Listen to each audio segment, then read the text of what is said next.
me send it to the mods.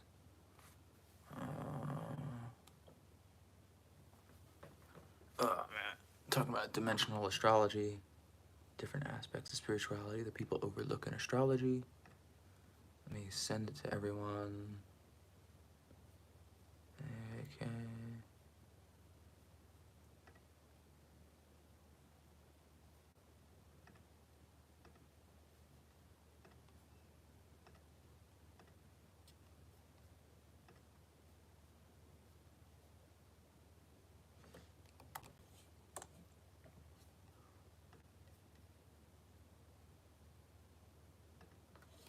There we go. Alright, cool. What's going on, everybody? Getting warmed up? Talking about different aspects of it. Let's get warmed up.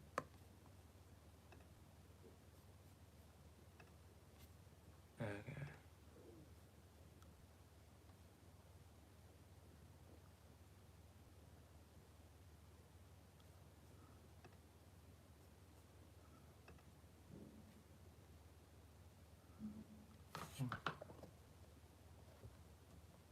Okay, cool. All right, so where do we start? Let's start with this aspect, which is, so it's like astrology is a broad spiritual concept, and it is very deeply intertwined with numerous aspects of spirituality that people tend to overlook, right? So it's like, commonly speaking, people look at spirituality, people look at different aspects of astrology, people look at different interpretations of it, and people often remove a very spiritual aspect of it, which is that of, how do you say? It's like people often like look at astrology as a like almost like a cheat code, like an esoteric or spiritual cheat code of where it's just like almost the same as religion, of where it's like, if I read my Bible, if I memorize all the passages, it's like I'll be good in heaven or I'll be good in this, right? And the thing about it is people often negate the spiritual aspect of it, which is often why it's not even like intertwined from a spiritual perspective at all with it, right? So you can look at it as if morning. You can look at it as if like people almost like look at it as some type of like cheat code or lottery ticket. And where that mentality comes from often negates the spiritual essence of it, right? And like if we were to simply define astrology, it's the technical understanding of the energetic influences in this realm, which is cool, but it's like people don't really apply the spiritual nature of it, right? And if we were to define the spiritual nature, this would be like spirituality is your individuality. From you being a soul, you are essentially like a soul individual, a cut out piece of the collective, and you don't exactly recognize that like your individuality is your power, right? Like that's the power behind spirituality. And if we were to simplify that into like one simple thing, it's apply your own intentions, your own desires, your own expectations, and your own karmic contracts to that of astrology or the alignments that we're utilizing, right? So, with that being said, it's kind of like, when people look at a cheat code or they look at an alignment or they look at an exponentiality, it's kind of like, whatchamacallit, hey, um, you can kind of look at it like, whatchamacallit, you can look at it as if, how do I say? You can look at it as if it's almost like you get to write your own contracts and express your own intentions on the energies. And like, yeah, it gets specific of when it's like, for example, most recently we had Venus and Jupiter aligned with Sirius in 14 degrees of Cancer, right? people were like, oh, this is a lucky alignment, oh, this is a lucky experience, oh, this is a lucky, like, whatever, right? But it's just like, the whole point of astrology is to show you of where it's best aligned with you, so that you can utilize your own vessel, your own energies, your own intentions, to leverage that for your own expansion and your own belief and your own ideologies, right? So it's like that's where a lot of people go missing. But more specifically, what we're going to be talking about today is how all of that spirituality applies to you being an infinite being, you having your own intentions, your own purpose, your own destiny with this incarnation, and you kind of understanding the, I guess you could say, like, spiritual celestial mechanics, and understanding how they intertwine in such a way that is beneficial to you, right? So you can, like, really understand why you came here, how you came here, where you came from, how you can apply that to this life, how you can really understand where a lot of your spirit buddies or your, divine guides or your ancestors may be coming from. And then you can apply that to, you know, connecting deeper with your spirit guides. And then also at the end, connecting deeper to, like, planning your next life, right? Like planning your next incarnation and planning your decarnation to properly be launched into that space,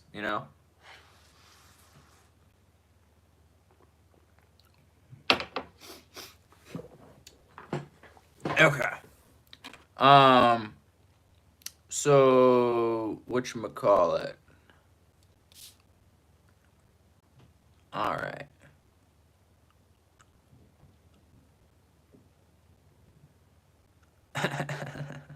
That's funny.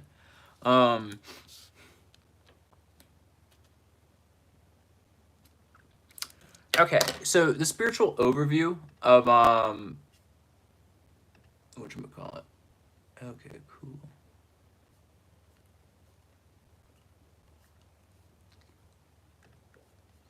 So I guess you could say the spiritual overview is like, you're a spirit in a body, you incarnated with purpose and intention, and you came from a that was funny. And you came from a space where you essentially, like, saw something was going on Earth. You vibrated lower because you wanted to help, you wanted to incarnate, you wanted to do whatever, right?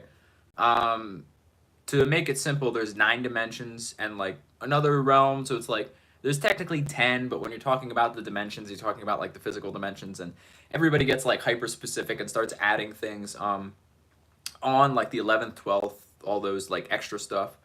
I don't personally believe in that. I think, numerologically speaking, numerologically is a form of energetic subtraction, so it always reduces to the most, like, simple unit possible.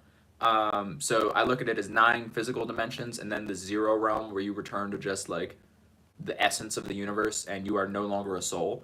So I kind of look at it that way.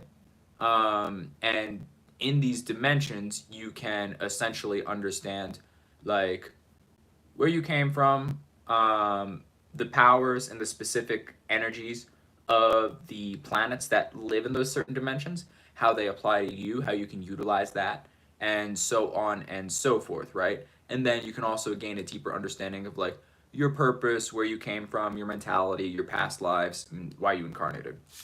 So how essentially, like, this looks is the overview is, like, kind of like what I, like, the main thing of what I do, which is understanding that, like, you have a fixed star, a specific star within a constellation that is your true moon sign, and you can kind of deem that as your moon, like that's how I, through astrology, look at your purpose, your mentality, your perspective, your past lives, like your greatest lesson in astrology, right?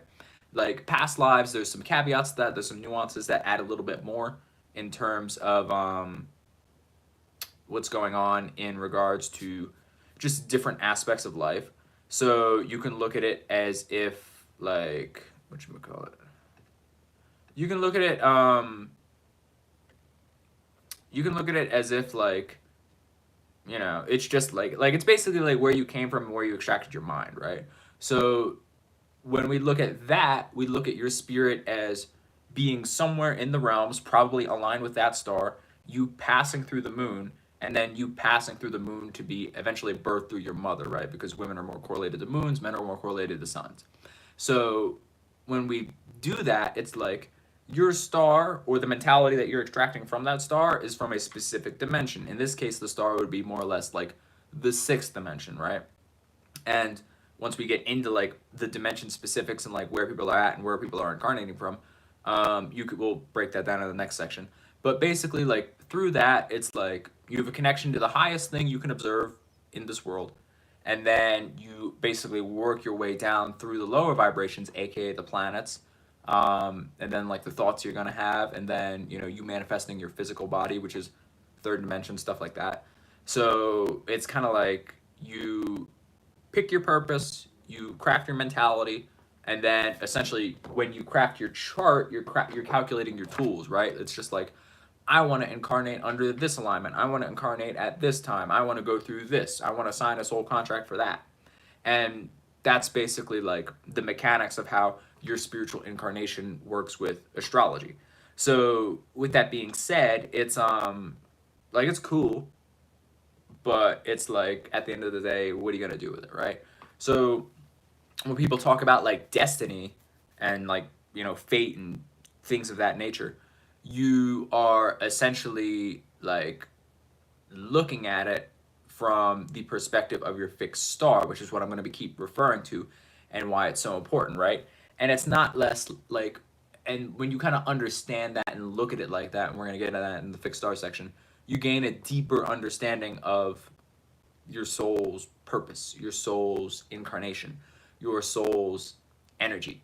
And you essentially understand like the basis of what your destiny is, right? And it gives you a lot more clarity in terms of like how destiny works in itself, because it's like you essentially aligned with like the star's purpose for you. And it's not necessarily like a pre-written like set in stone type of thing of like at this hour you're going to do this, at this hour you're going to do that, at this hour you're going to do this. Of course there are things like that, and there are like fated alignments with the planets, and where it's like your spirit knew that this alignment was going to happen at this time and you were going to be at this space in life, and then this was very likely going to happen. But it's more or less like a shifting cone of probability, and the only thing that's certain is the mentality and the perspective that you crafted for yourself, to where your spirit knows you and it knows the vessel that it created for you, and it knows like the probability of what you were going to choose, right? So that's pretty much like what the overview of like spirituality and destiny and like how all this stuff applies. So it's like, don't get me wrong, it's cool. It's an important thing, and it's like valuable to learn and internalize. Everybody liked the live. We got 16 viewers and 4 likes. Double tap that screen. So yeah, so that's pretty much like the spiritual overview of it. Now let's get into dimensions so we can broadly understand what is going on. Appreciate it.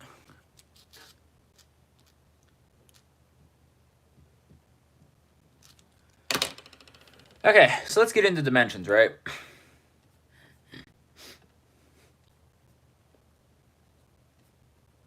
One second, I wrote down my notes on the old computer. Okay, so how I'm going to explain dimensions is I'm going to explain them from the ground up, from 1st through 9th, and then I am going to explain these. I'm gonna go through it from the perspective of like your physical vessel, what you're supposed to focus on, and like the things you have going on. Obviously, it'll get more expansive as time goes on, but starting with the first dimension, the first dimension is like when you incarnate as a cell. You know, you get your little collections of atoms together, and literally the only purpose of what you're supposed to learn in the first dimension is the energy of individuality. Like you are essentially recreating your soul's separation from the collective, or like not necessarily like separation is a strong word in this case. It's more or less like you declaring your space and saying, this is me, I am doing this, blah blah blah blah blah blah blah blah blah, you know? And when you're a cell, you're recreating that experience just from like a physical perspective, except it's much smaller, right? Like to show you the massive amount of energy it takes and the massive amount of like spiritual agreements to create even a human body, it's like you are billions and trillions of cells, right? So it's like it takes all of those experiences to come into agreement and essentially create like this vessel, right? So it's just like when you apply that to like going even higher and higher and higher, it's like, what do you think's gonna happen, you know? So with that being said, essentially like what a cell does is it's just learning individuality. You could be a cell for a year before you level up, you could be a cell for hundreds of years, like it really depends on you, you know? Now, the second dimension is when you are an animal or an insect, right? And it's just like you've solidified your individuality, you know that, but you're kind of like leveling up in terms of the other beings that you interact with, right? So it's all about relationships. So it's all about understanding that there are others. And you're kind of like cycling through the conditional interactions that you have with the external world and external beings and learning how to essentially like move beyond your conditioning and level up that experience, right?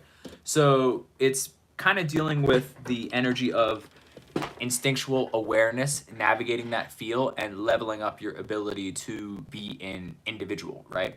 So, like, this is like the lower version is you're an ant, the higher version is you're a dog. You know, you can see the concept of third dimensional energies, you can see the concept of, you know, like being an individual that has conscious ability to choose between instinctual connection versus the energy of um, you know, just like, ah, bear, ooh, squirrel, you know? So it's like, and also like speaking on that, that's where people get confused in like sub levels of dimensions. So they're just like, oh, the 13th dimension, oh, the, you know, the 22nd or the 11th, and like the 14th, you know? And it's just like, if you put these two things together, which we'll talk about when we get into like dimensional theory and how to apply numerology to these things, you can you know, you can kind of understand how people are getting messed up in that type of realm, you know? So when we talk about that and we move on to the third dimension, which is our life, um, the third dimension is human life, right? So when we get to these like cuspy levels, the dimensions are breaking down into like subsections. So it's like first through third is the same thing. It's like the physical realm where things go to be kaput. We have the fourth through sixth, which is the realm of like thought and feeling, and then we have the seventh through ninth, which is the realm of creation. You know, so it's just like um, create substance, let it manifest physically, and that'll be that, right? So it's kind of like a trickle down type of thing. When it comes to human life, like we're dealing with time being linear, we're dealing with identity, and we're dealing with like choice making, right? So essentially, what you call it? Yeah, I guess. I mean, I know how to articulate an idea. You feel me? But when it comes to human life, this is where things get interesting, right? Because you're touching into your spirituality, you're touching into your elements, you're touching into the knowledge of like the higher realms, right? So it's like when you're on that top cusp, you can literally see the realms above you. Like you can't see it with your physical eyes because it's the realm of thought and feeling, but you can interact with these energies. You can interact with that awareness. You can interact with these subsections of just different levels of life, right? So it's cool in that way because it has a lot of lessons. It gets like the ability to quote unquote level up and increase dimensions or like go in higher realms or whatever you want to do. That goes up in terms of speed. It also goes up in difficulty because you know some people manifest themselves. What you call it? Some people manifest themselves in the some people manifest themselves like you know stupid, mentally impaired, so it may take longer that way. Some people incarnate with the intention of not needing to like reincarnate or have a reincarnation cycle. Some people incarnate to help. Some people incarnate in higher vibrations. Like it really depends. You know what I'm saying? So it's kind of an interesting thing to deal with because it's not necessarily how do I say this? It's not necessarily as cut and dry. Like, it's a very dynamic experience once we get higher in dimensions, right? Especially like it being like the top layer of like a subsection of dimensions. So it's cool in that regard, but it's not necessarily the be all end all of life. We're just kind of harping on it because it's where we're at, right? Now, when we get into the other dimensions that we can't exactly interact with in a physical way, when we're dealing with the fourth dimension, your likely physical body is an asteroid, and it deals with thought forms, it deals with archetypes, it deals with psychic frameworks. The name of the game, once you're getting in this realm, is more or less like upshifting your incarnations and acquiring more energy. Like, that's just the name of the game. If you want to level up in your infinite cycle of vibrating up, vibrating down, vibrating up, vibrating down, and the general perspective is just like, oh, life is just something to do. It's better than just being an all encompassing essence of being. So when we get to the fourth dimension is the realm of thought, right? So the name of the game here is like, you're an asteroid probably floating around a planet, and you are the embodiment of a certain idea, right? And the name of the game is to get as many people thinking your thought as possible, paying you energy and attention, so you can inevitably level up, accumulate more mass, more energy, and become a planet, right? Like, that's the name of the game. So when you're at this level of life, you essentially like can experience like the most minute amount of omnipotence possible, which is if you're living from the perspective of like the dimensions below you, you're experiencing what it's like to essentially like have like a team viewer installed on everybody's consciousness that is thinking your thought, and you are experiencing it from the perspective of them thinking your thought, right? So that's kind of like what life's like in a fourth dimensional standpoint, of where people like, imagine and kind of describe like perspective as the concept of like a tetrahedron or like something like that. So it's kind of like people in this realm of life are essentially like, they're just hanging out in the fourth dimension. They're hanging out in the realm of thought. They're hanging out in the possibilities of different just energies, different intentions, and they're just living in the realm of pure thought. Like, they are a thought, they are the essence of a thought, they manage a thought, and the name of the game is to essentially align with different, as many humans as possible, if it's in this case, as many animals as possible, as many beings as possible, and solidifying the different, like, almost like the different lore of that thought and energy and attention. So that's pretty much the fourth dimension, right? Now when we move on to a planet shifts, right? So this is where we're talking about things like Mars or Jupiter, of where, say, Jupiter is the gas giant, right? It inflates egos, it inflates ideas, it inflates ideologies. And when we're talking about Jupiter, its entire vibration is to, when you have an idea, an experience, or a feeling, it is that feeling of like, I need as much of this as possible. I need to experience this as much as possible. I need to dive so deep into this that I can't exactly, I can't exactly like do anything but this, right? Like, it's like the feeling of you getting obsessed over a Netflix series. It's the feeling of you just like not being able to put down a book. It's the feeling of you falling in love with a sport for the first time and something like that, right? So it is literally a celestial body that has a lock or a patent or an obsession with an entire aspect or layer of life. So it's cool in that regard. In terms of like future life planning or future experiencing, we'll touch on that later, because it takes a lot of energy to go from Earth to that experience. Like, all of these things take time. Once we get above the seventh dimension, time kind of doesn't exist anymore, at least for the whole being. It exists for like subsections of that being, but not the whole being itself. It's a lot when we get into that. But touching on the sixth dimension, it is the consciousness lenses. It's your sun. More importantly for you specifically, it's your fixed star. But it essentially shows you different aspects of life. It shows you different lenses. The the sixth dimension and the body that you incarnate is, which is a star, is it is basically it's essentially like what controls it controls it controls what the conscious mind focuses on. It controls the energy of consciousness itself, and it basically controls it through shining a light on a specific aspect of life. So it's cool in that regard because it's like you're basically the boss of a realm. You're managing the narrative of a realm. You're managing the focus of a realm. You're managing the conscious flow of a realm. Like you have divine rule, kingly rule, queenly rule, royalty energy over an entire realm of reality. What you say goes. How people, like, not even what people focus on, but how people focus on the thing itself. That is how it's going.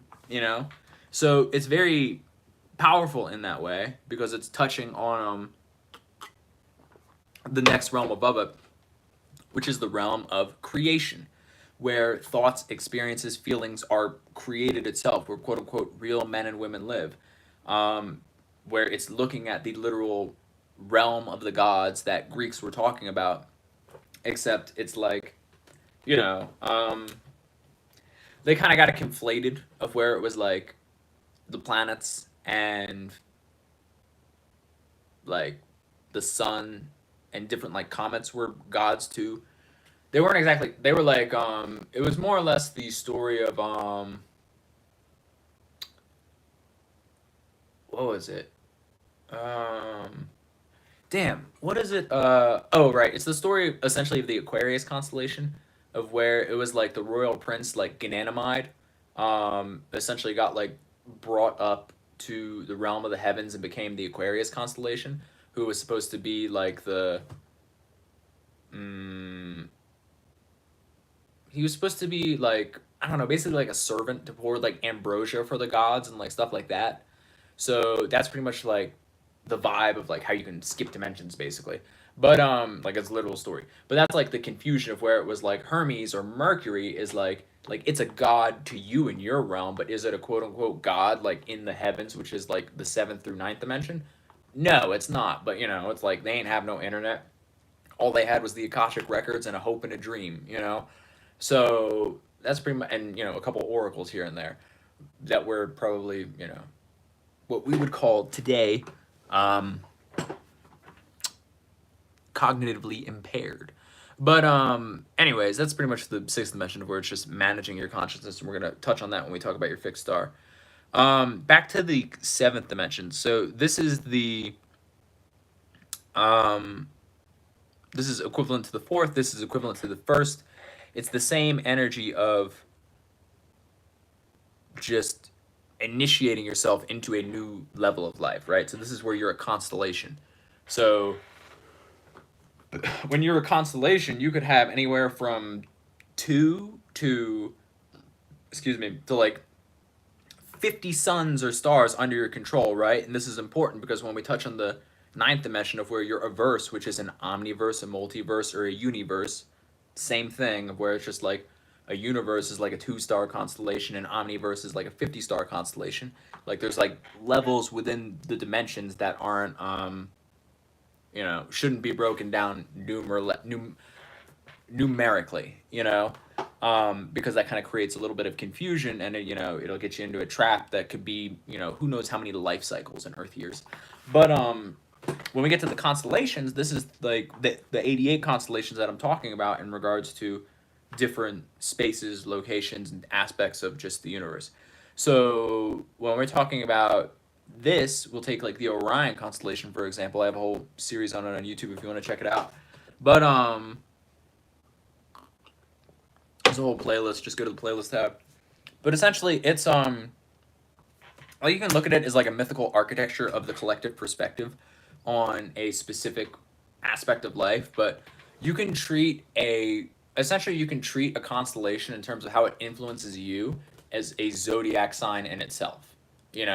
Because that's really what it is. However, the constellations are more influential over the moon, which is largely important in your own chart, which is why I continuously talk about the fixed stars.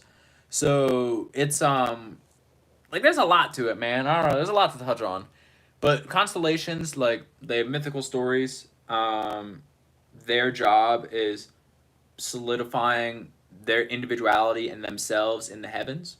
Once again, this is the realms of where we like can step outside of time because, you know, you're purely creating experience.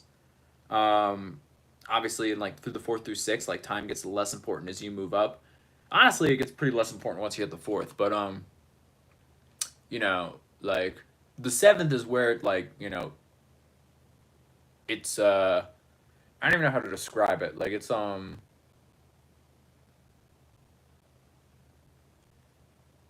almost like a tool that like it's not even seen as like a thing you experience. It's seen as like an add-on tool for like it's seen as an add-on tool for just whatever you're creating, you know? Like it's kind of I don't know, it's hard to explain. Because it's like, I'm not in the vessel to necessarily even encapsulate the information or the knowledge that is up there, right? Because it's like when we break down the word information, it's like essentially putting energy in a format for you to easily convey to another being, right? Like it's just like, here, look at this experience, Like when you're talking about like information and like that type of energy, it's more or less like you are like pulling out a crystal ball out of your pocket and it's just like, yo, check out this world I made, dog. Like that's like literally what it is. It's where we got all this stuff from. So when we go up and we go to the the eighth dimension is when you're more or less like a galaxy, and like the essence of your being is probably living in a black hole where it's like a bunch of constellations swirl around that, and that's essentially you learning to offload your creative abilities to other constellations that like circulate you. So that's when you put that on there, and then you're like, y'all got that. I'm gonna just chill here and absorb all of it because I'm preparing to be a verse next lifetime, right? Of course, there's like differences where you can like collapse back down into a constellation because you fucked up in some way, or you move back on up straight to a verse, or you're like, you know what, I'm gonna split my black hole into multiple things of infinite gravity, and I'm gonna create an omniverse or whatever you got going on. Of course, to us, this takes eons, but like to them, it's like there's no time. Like that's like they're just living. They're literally like, honestly, like a galaxy or a black hole is like the peak physical incarnation of feminine energy in this realm. Um, so yeah, I don't know. Like when you talk about that stuff, it gets deep. Like you're integrating multiple, like multiple is an understatement, but you're integrating like billions of lifetimes, if not trillions of like lifetimes, including timelines, right? Like it's infinite.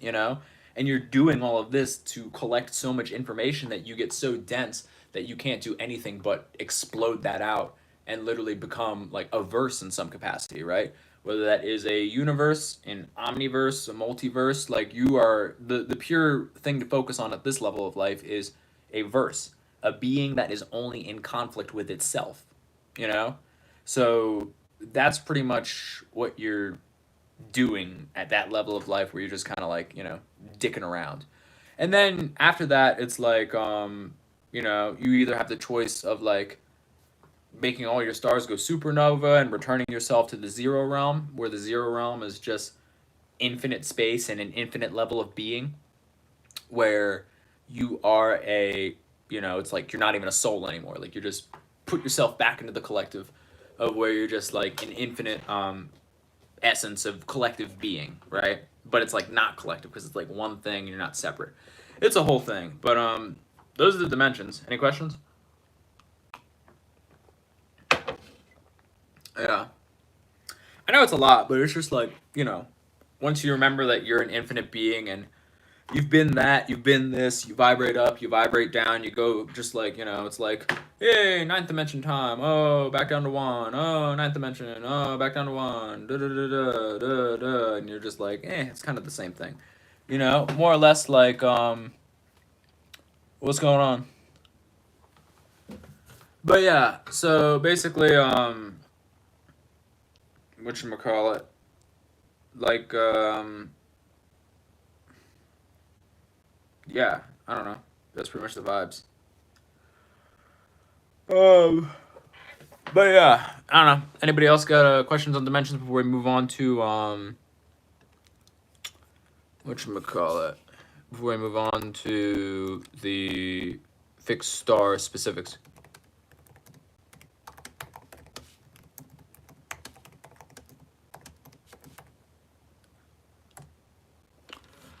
But yeah, basically what else is going on? So we have the whatchamacallit? The fixed stars. Okay, so here we go.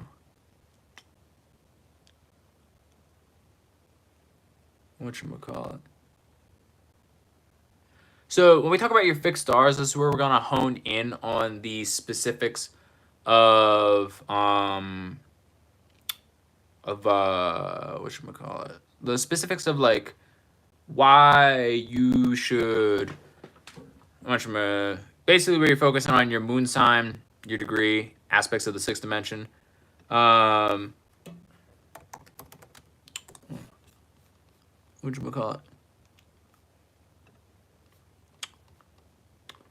Yeah, so we're going on the specifics of the moon sign, the degree, and like different aspects of the sixth dimension, right? So this is where you're not necessarily from there, but you could be. So essentially, what it is you are pretty much focusing on different we're focusing on different aspects of just like you're focusing on different aspects of why you incarnated, right? So it's like you're going directly to the source of a focus on a specific mentality, a perspective, and a specific lock on the concept of consciousness. And essentially, it's you could look at it like your fixed star is like your anchor in life, right? So like you could call it your dimensional anchor if you really wanted to. But it's, essentially determines your emotional filter, your cosmic heritage, your core vibration. Um, and without knowing your fixed star, like you can find clarity other ways, but like you can kind of look at it as like your cosmic compass, you know? So like it's not necessarily like your soul is anchored to the sixth dimension. Like that's one of the things I kind of harp on a lot, which is people that are like obsessed with the fifth dimension, or it's like, oh, spiritual upshift, and it's just like, nah, dog, like pick your dimension. So essentially what it is like it's like, yeah, I don't know, it's like you can do whatever, like right now you're in the third, you're having a human experience, but essentially you are having a soul that is, like you gotta just know your fixed star, you know what I'm saying? But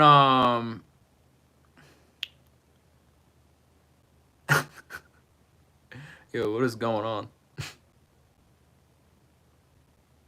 Y'all are wilding.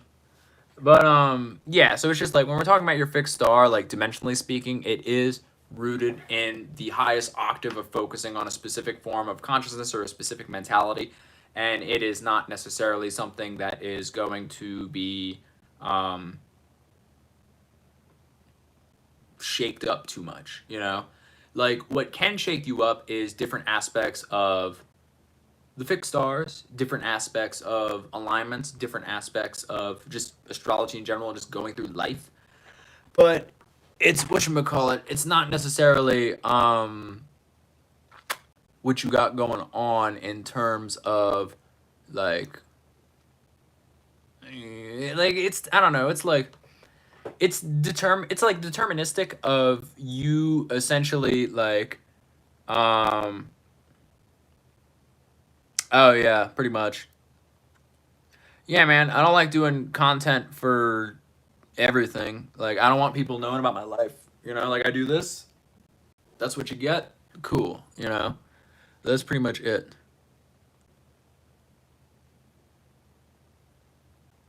Oh, that's actually a good question. The fixed star is aligned with your specific moon degree.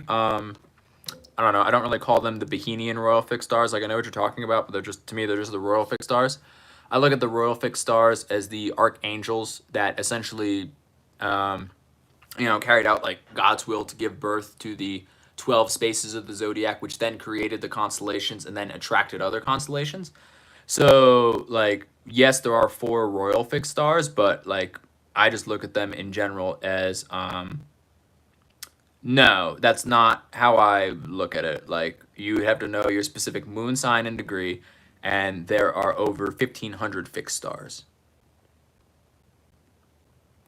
If you were like, if you had any planets that were, I don't know the year you were born, because the fixed stars move 1 degree every 72 years, and quote unquote the archangels spin the zodiac wheel. But yeah, that's pretty much what it is.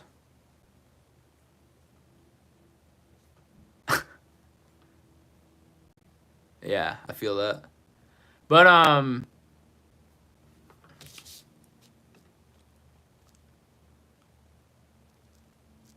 yes, not the main 4 royal. There are 1,500 fixed stars and constellations.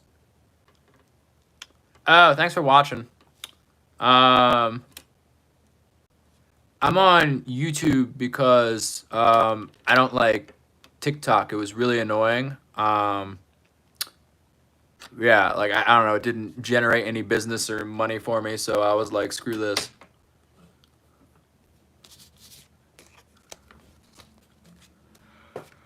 Oh, but yeah.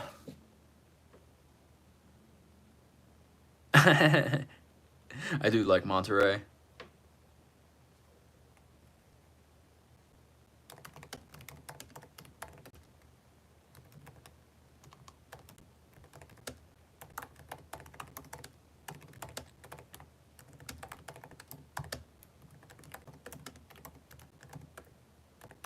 But anyways, back to the fixed stars. So it's like the fixed stars is like your core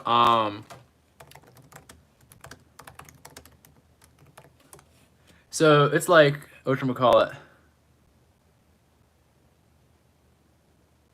I don't even know what an RH negative is.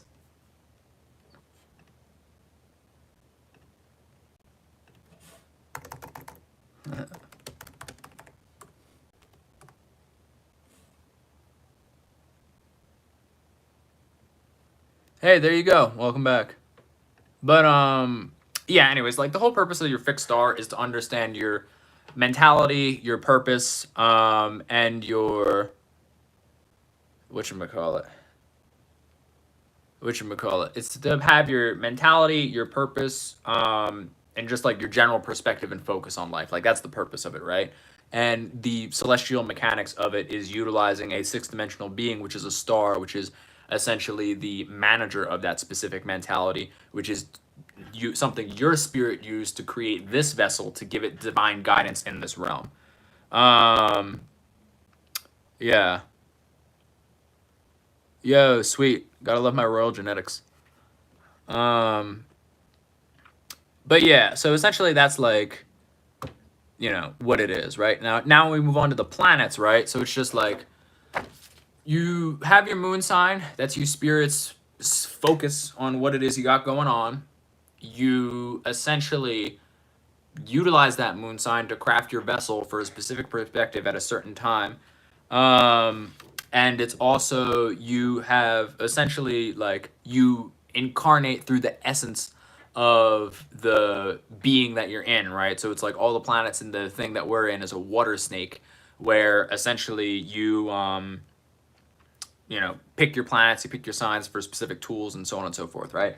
So then that's where you generate your astrological chakras, which is, once again, this is called the solar map. It's a chart I make that you can get on my little link.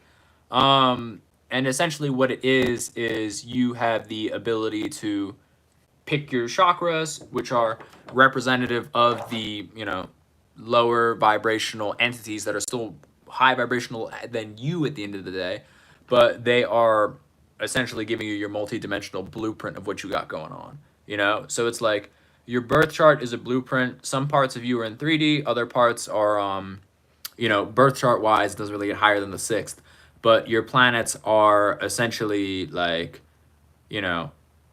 your planets are basically like fifth dimensional beings of how you're incarnating with the physical responsibility of carrying out that specific vibration, right? It gets really complex when you break it into like relocation charts or solar return charts or progress charts. But that's essentially like whatchamacallit. That's essentially where you what's the word? But that's like, I don't know, that's where it just gets, it's too extra, you know, and you don't want to be doing all that. You know, of where it's just like you can do it, you can do specifics of it, but then it's just like it's too much thinking that distracts you from life, you know?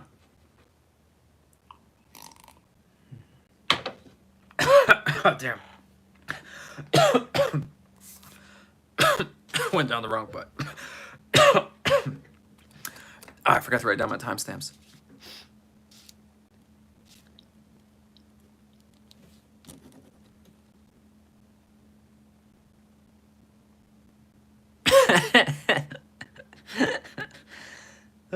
You be cracking me up with that stuff.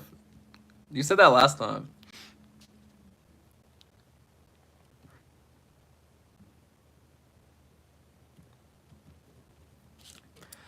Okay, so applying this in your current life, essentially the flow through is you identify your fixed star, which aligns you with your perspective, your mentality. Like you get real clear on how you think it, why you incarnated, potential past lives, right?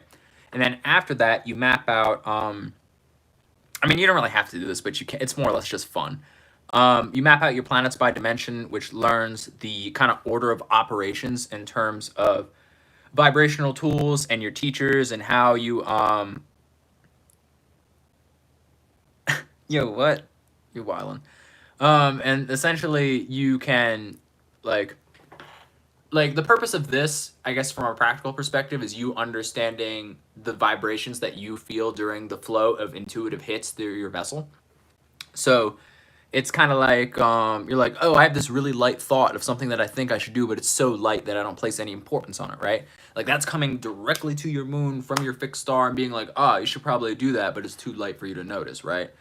And then when you get like harsher, which are more like Plutonian hits of intuition, that's when you essentially like, damn, I shouldn't be writing this down. That's where you have things like your Mars is getting hit or like so on and so forth, right? So it's cool, but it's not necessarily yeah, you be cracking me up, man. But essentially, like, that's what it is, right? So when it comes to mapping out, like, how this thing works physically, knowing where your body feels it and doing this thing called muscle testing, which is like, muscle testing is a thing where you can tap into the frequency of the universe of whether things are true or not in this, like, timeline. And basically what you do is you put your two fingers together in, like, little loopies like this, and you're just, like, you just ask simple yes or no questions. And if it's true, it'll stick, and if it's not, it'll break, you know? And it's kind of like asking that universal truth and tapping into that in the instance of where you can essentially like align with whatever it is you're asking, right? So that's just an aspect of things you can do and kind of tapping into your solar map and understanding where different aspects of these align with like feeling like intuitive hits in your body. It's like identifying what house your moon is in and what part of your body like lights up and makes your heart sing in a way is a way that you would like map out dimensions and how things align with your body, right? So if you could take anything away from aligning with the moon, it would be figure out what house the moon is in and then figuring out what part of your body that's in and then doing like a little test on that part of your body to see if like whatever you're thinking about aligns, you know?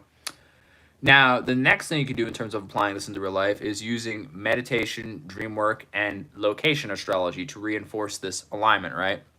So this is where you calculate your relocation chart based off of where you were born versus where you moved, and you are allowing yourself to essentially figure out like this is where you combine all things, where you combine your relocation chart, your astral cartography, and so on and so forth, right?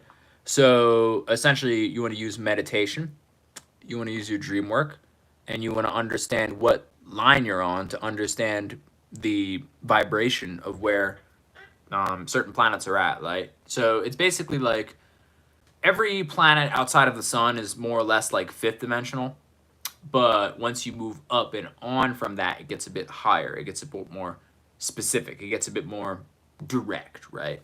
So this is essentially like what you want to do with that, because it creates an opportunity for you to really like, all of this is just understanding like what forces are affecting your spirit, your intentions, your life, and understanding how you can, do all this stuff and vibe in a certain way. So once again, the root of it all is like your intentions and what do you want to do, and applying all of that to what you got going on. You feel me? So that's pretty much the vibes of it. Now, like living intentionally with the frequency of your anchor, which is your fixed star connected to your moon sign, will give you a lot more clarity on what you should do, how you should vibrate, how you should make these things happen, in like your, the four qualities of life: health, wealth, love, and happiness. So, four, that is right. So that's pretty much yo, you in Monaco, man. And people think Miami's cool, the south of France, and Monaco is where it's at. I'm sure it is. But yeah, but anyways, um, like I said, living intentionally is the core of it. Just doing all this other stuff gets like actually like cool powers, and like understanding like how it feels to live in essentially like a logical variation of the flow state. Like that's what essentially what it makes happen, you know?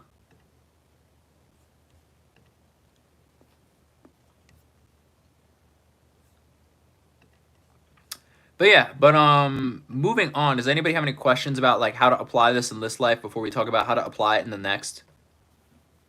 Because it's like like this is where it's like, if you guys like conspiracy theories, this is where it's at when it comes to planning the next life, because that's where it gets crazy, and you can get into some really really wild yeah. So it's like, specifically I came across a format that works pretty well, where it's like essentially where people are messing up with universal planning and like manifestation is, it's like you need to think, visualize, and feel exactly what it feels like. You need to create a container for it, which is a timeline, an expectation, and then an offering, which can be anything, right? So it's like a 4-step process of figure out what you want, do all the visualizing, feely stuff, tell the universe what you're going to give it, make sure you write it down like a contract, and then after that, you know, pretty much set a timeline and you do those things. Like it's basically I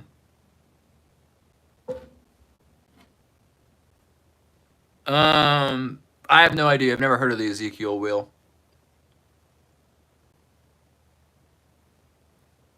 Does it apply to orbs? I guess like from that perspective, it's from that perspective, it's like orbs are incarnations of certain vessels that I would say are like fourth dimensional spirit incarnations. Um, whether they truly live, whether the majority essence of that spirit lives in that orb is up for debate. It could be a vessel, so it's just like, if you were one of the royal fixed stars, you could easily manifest like 1,000 of you on Earth at any given time you want. You know, so um,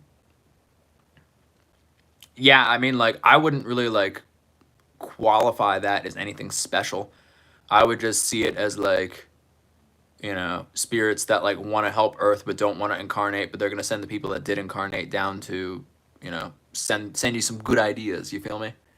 Like that's really all it is. I wouldn't make too much out of that. Because that's like, that's really all that happens.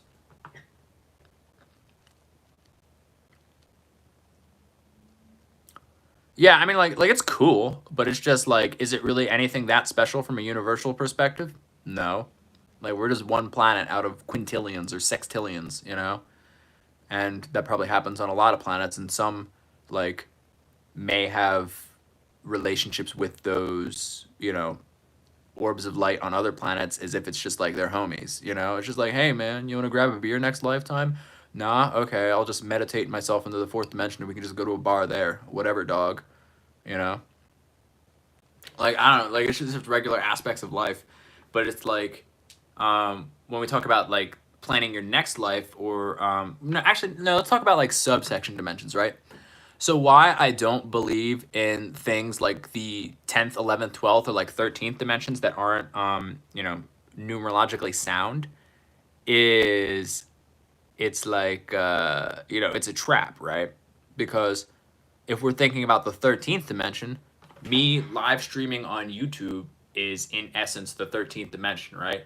Like it's a physical thing that we are utilizing to transmit third dimensional experiences anywhere, right? And if we add 1 and 3 together and break it down to a single number, it equals fourth dimension, right?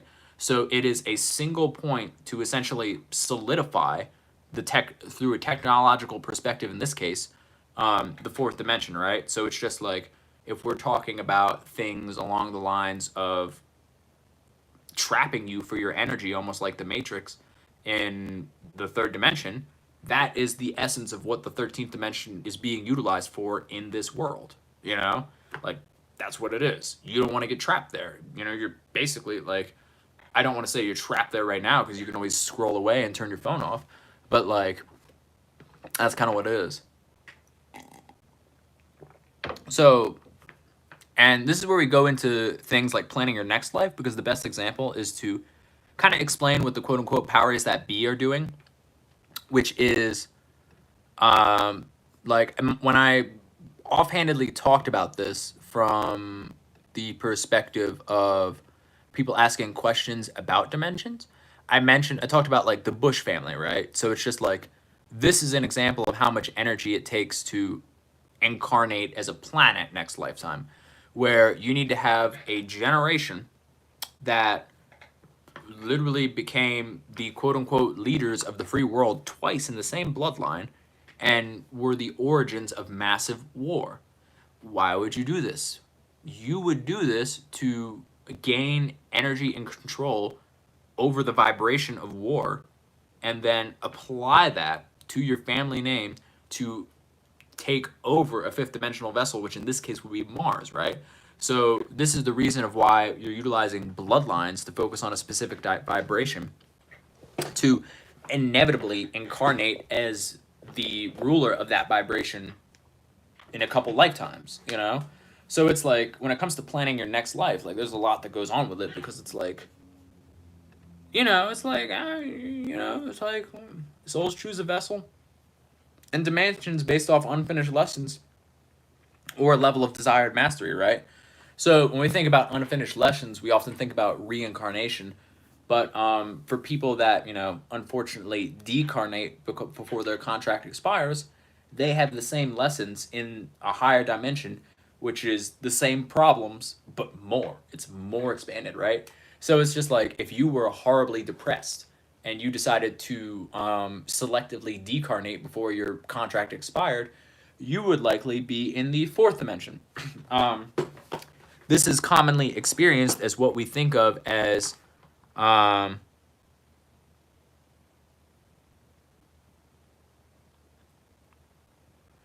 if you were, that's a great question. Whatchamacallit? If you, what was I saying? Right. So like, if you, decarnate before your contract expires. That's what I was saying. You would basically be in oh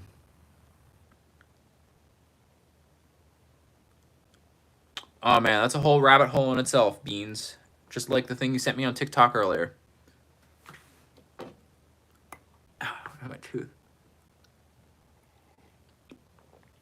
But yeah. Yeah, like it's a whole, like, this is where you get into like the rabbit hole of like, WW3 is psychological warfare, and it's just like, oh my god, I need less things to think about, and that's essentially one of the seeds that were planted 20 years ago to or not even longer than that, to trick your mind and steal your thought energy for XYZ things. It's a lot. I could talk about that endlessly because it's like I've done some of those tactics, and it's just like one of my best long form videos on YouTube was based off some like magic square that I did. No, it's not. Well, it's bad juju everywhere because it's like the universe just looks at you as stupid because it's like you shed your vessel to deal with the same problem where you're more aware and you can't get away from it, right? Basically, what I'm saying is deal with your problems on Earth because it's much easier.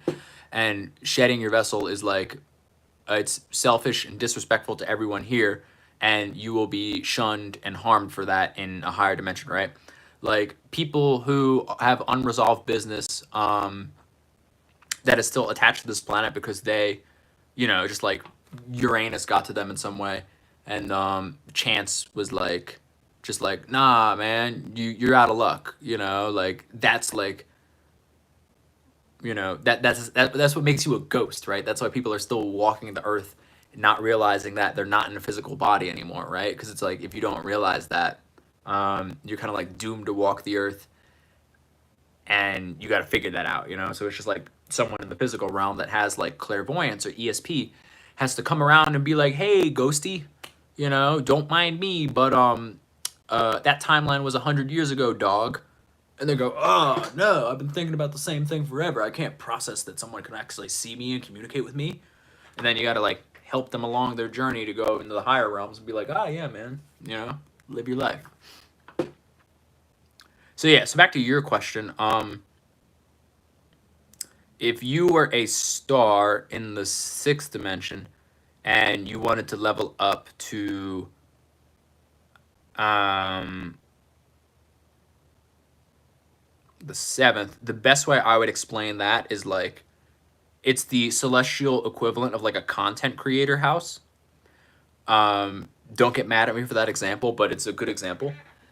It's basically like you were like if the sun was pulling up to Venus or Jupiter and it was just like, yo guys, you want to be lit like me? Let me put you on, and it basically like launched a solar flare at them, and then they also somehow like were releasing some flammable gas, and they became more fluid and more illuminating in that way, and they were like that's like physically how it would happen, but it's basically the equivalent of you being a famous influencer, you knowing all the mechanics of it, and then you basically starting an influencer house, and essentially like you would basically get like slowly build everybody up while giving your spot to like some other being. So it's kind of like the same mechanics of like the bushes wanting to take over the energy of Mars and incarnating, like their bloodline incarnates into the vessel of Mars.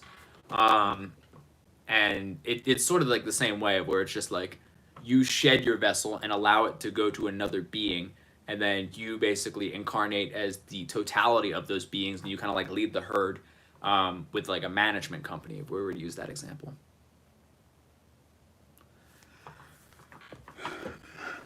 So yeah, I don't know, it's like that's the vibe of how that would work from a very simplistic view. Anyways, back to planning the next life. Yeah, so it's just like if you're a human and you want to just quantum leap to the 5th dimension, like you would have to create a vessel. So that's why it's like the powers that be that are in conspiracy theory land are using a pre-existing vessel and trying to take over it. Yeah,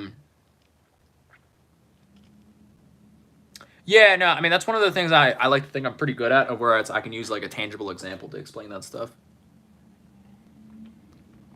But yeah, it's a lot, right? So it's just like if you're not necessarily creating a vessel for you to incarnate in, it's like you need to just do the traditional ladder stepping. And this, once again, this applies specifically to people that are only like looking on the up and haven't been there yet, right?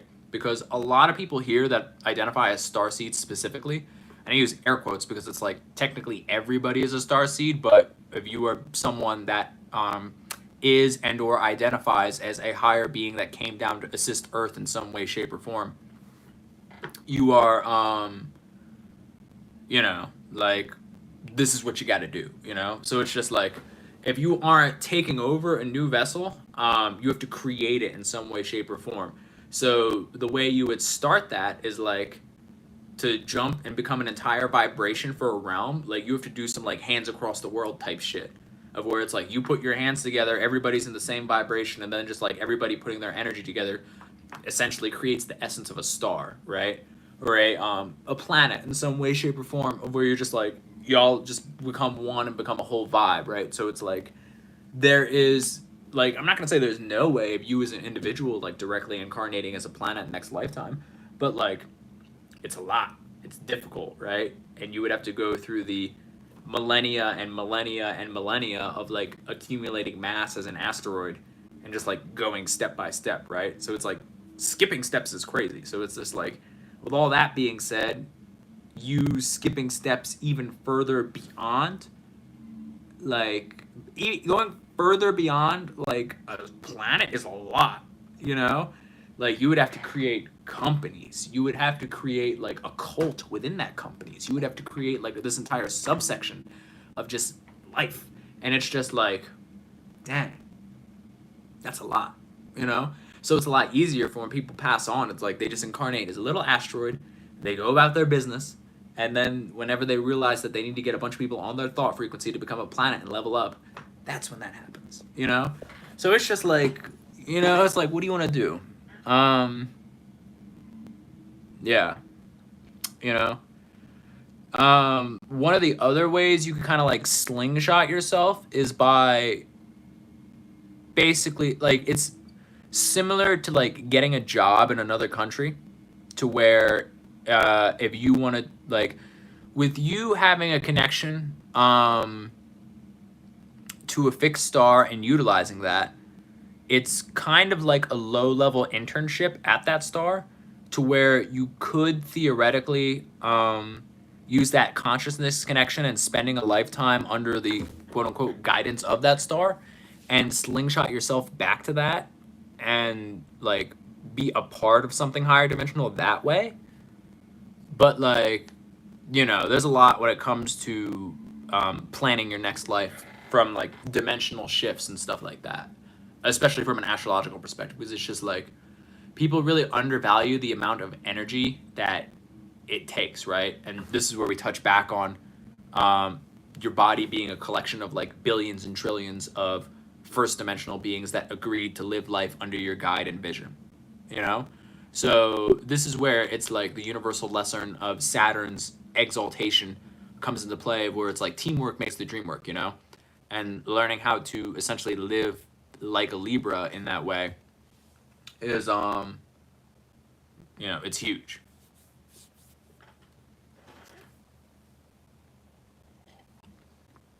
Because it's just like the best, like this is where it comes back to you know, entrepreneurship gives you a lot of lessons in terms of life and spirituality, of where it's like the best entrepreneurs are creators of systems, not like super technical masterful employees. Like that is a key part of it. Don't get me wrong, you need to be savvy at everything, and if you're not, you better be savvy at hiring someone who is an expert in that field and then creating a, you know, an SOP or a flow through of systems to generate those things. But it's just like, you know, it's a lot, man. It's a lot. But yeah, I mean, that's pretty much it. Anybody got any questions on like specifics?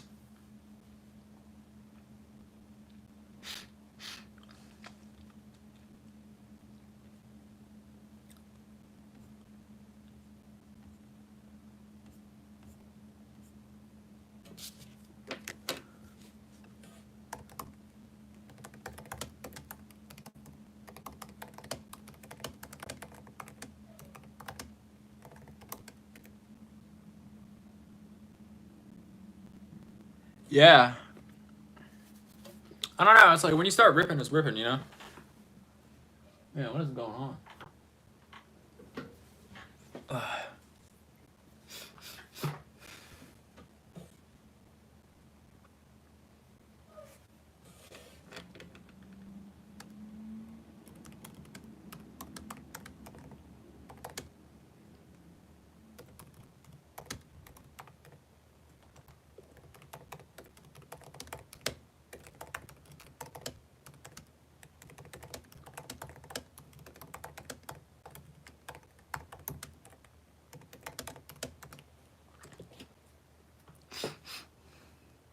What rabbit hole?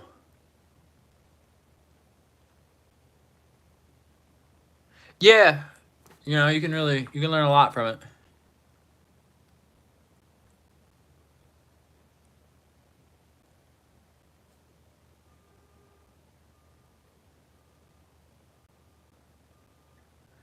Oh, yeah.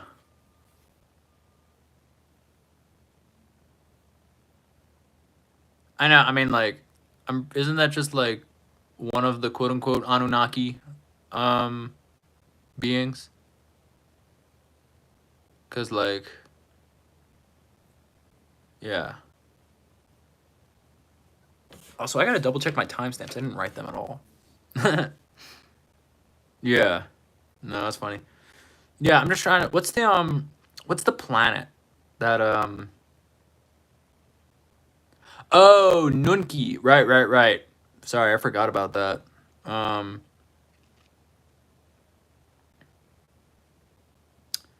Yeah. Nunki's like one of the. I gotta look that up. I'm pretty sure it's one of the stars in the Centaurus constellation. Um. Let me look that up.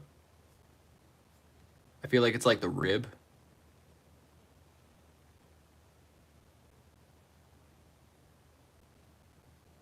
What about it?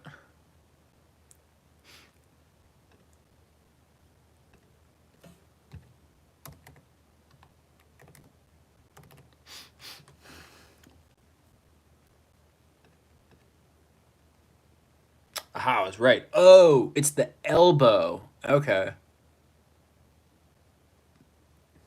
Yeah. Yeah, I mean, to sum it up, Nunki is like hella.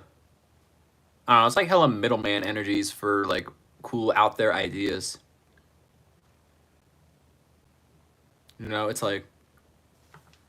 I mean, it's kind of like what you're doing right now. You know, it's like it's not necessarily management, but it's like support and understanding as well as like marketing of where it's just like the celestial, like it's like that fixed star reading I did for you where it's just like the celestial multi-tool for ideas you just draw excitement from.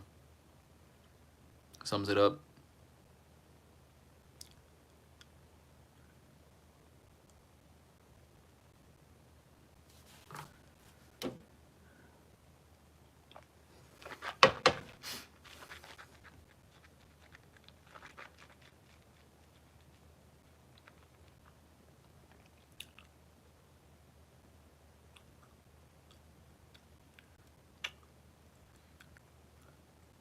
Interesting.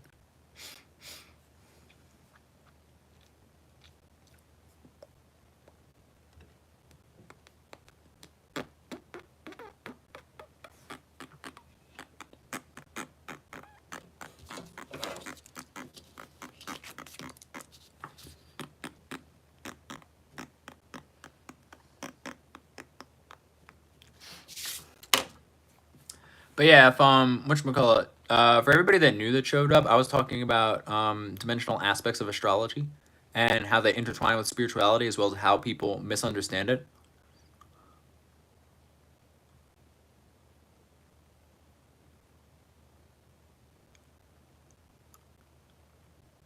Um, you're gonna have to tell me what NDEs is. I'm not an expert in like traditional, like,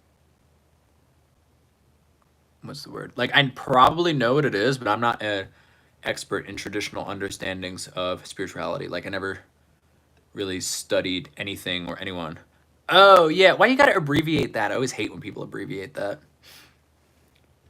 Come on, man, it's life. If you're a high vibrational spirit, you're gonna have at least like 35 of them, or so you think.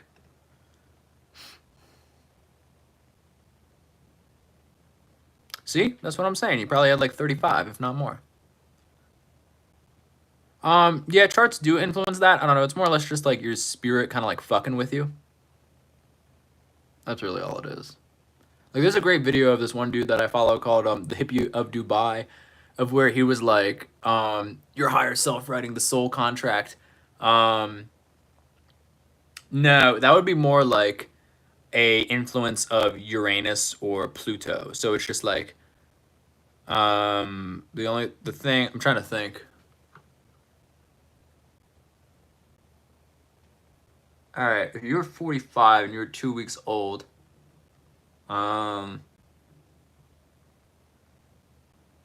Uranus very likely was in Sagittarius during your, like, when you were born, something like that.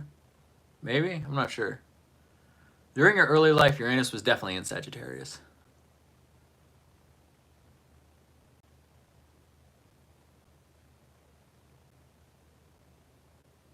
Yeah, you were probably like maybe 10.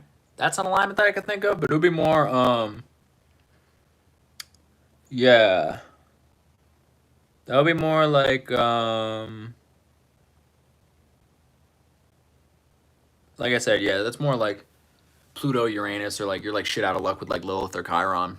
It really depends. Like I imagine the last 7 years for you have been very annoying in terms of like self development. Cause like Chiron's like, you know, Chiron's just annoying, man. Like Chiron is like the essence of a universal lesson of where it wounds you in a way to where you need to figure out how to be healed yourself. But like that shit's annoying. Okay, well that might add into it of where you have like dramatic annoyingness. Yeah.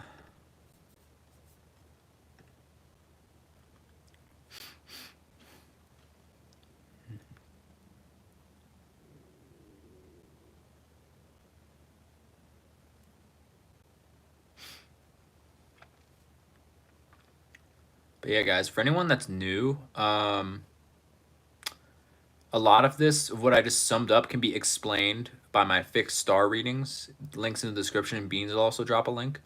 And then if you want to learn how to do it yourself instead of getting a reading, you should check out my school, where I have a community of like-minded people just like this, all dedicated to learning my version of astrology, which I kind of view as an encapsulation of everything that doesn't cherry pick certain aspects of astrology, like, oh my god, like freaking,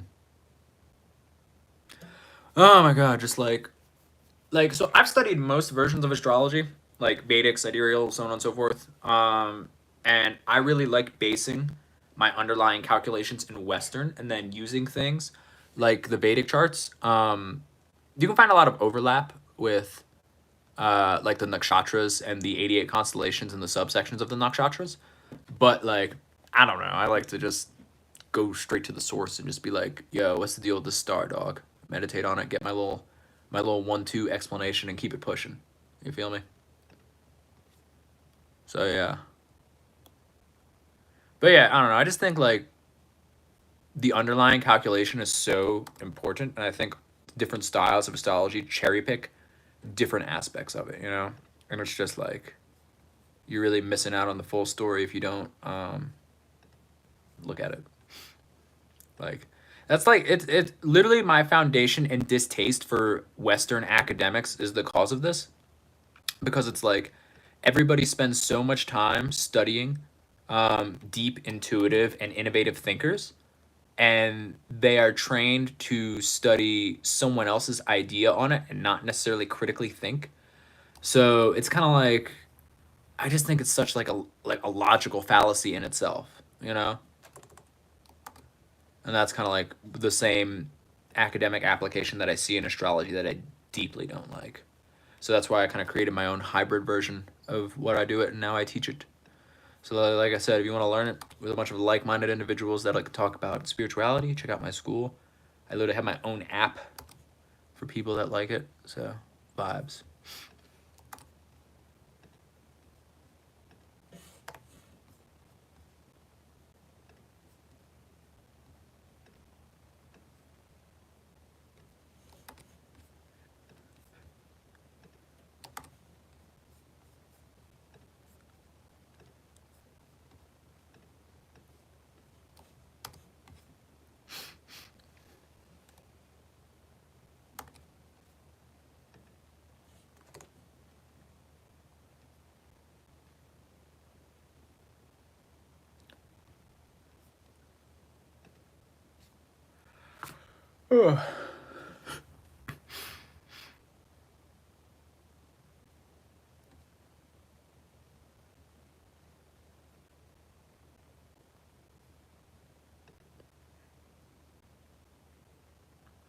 Oh, thank you. Yeah, if you want to check it out, check out my school. We pretty much talk about this type of stuff all the time.